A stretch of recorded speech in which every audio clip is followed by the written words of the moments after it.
My mother was very young, and she had some problems with substance abuse, and she just wasn't capable of caring for us. It was just me and my sister. We were basically taking care of ourselves, and that was around age 5. Because my dad was a real heavy drinker. He worked third shift, and my mom, she was a drug addict, you know. I was real scared. I was shocked when she left me. I couldn't believe she wasn't there. She was probably drinking or something.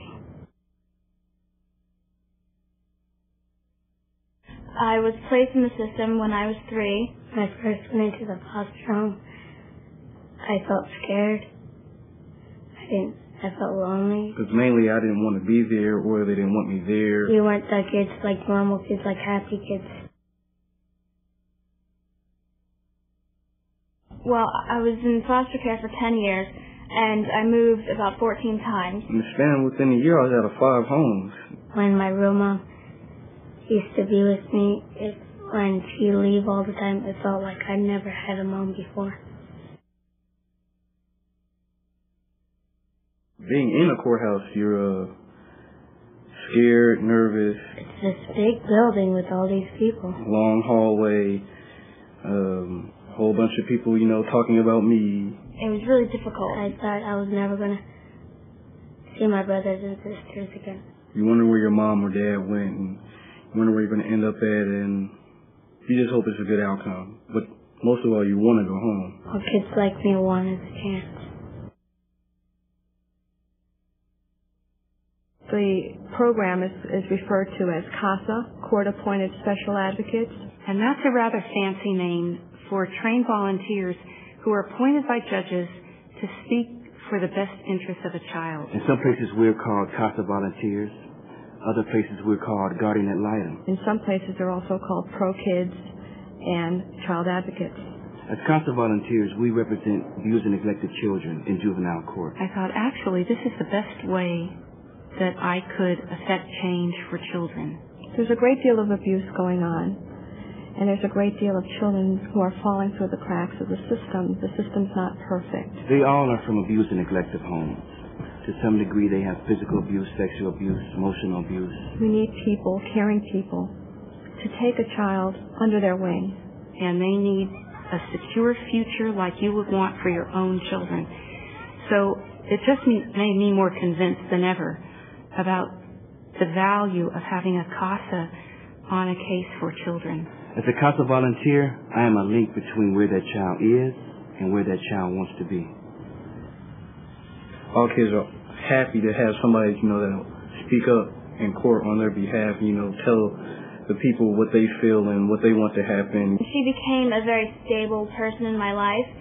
Many of the people around me were changing, foster parents and therapists and counselors and things, but she stayed there, and she was the one familiar face that I could always make out. As a CASA, one of your first duties is to know every single person involved in the case.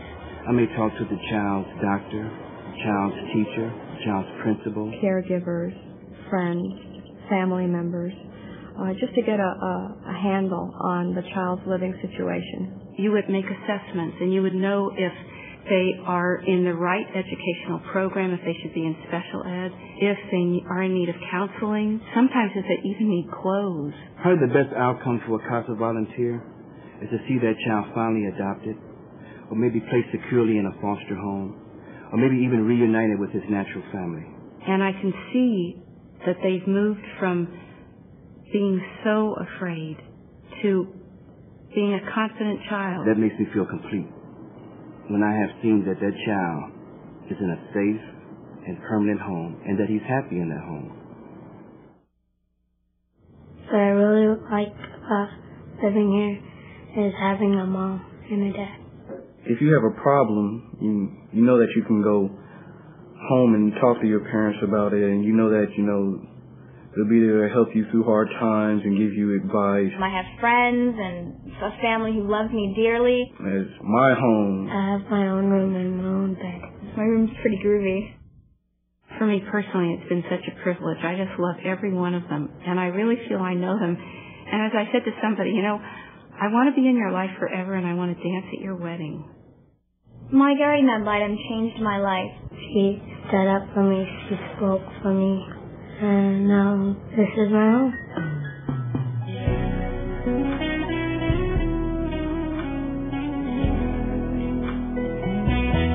We simply must look out for children. We must care enough to give a little bit of our time so that children are not afraid, so that they're hopeful, and that when they go to bed at night, they don't stay awake wondering if anyone will ever love them again.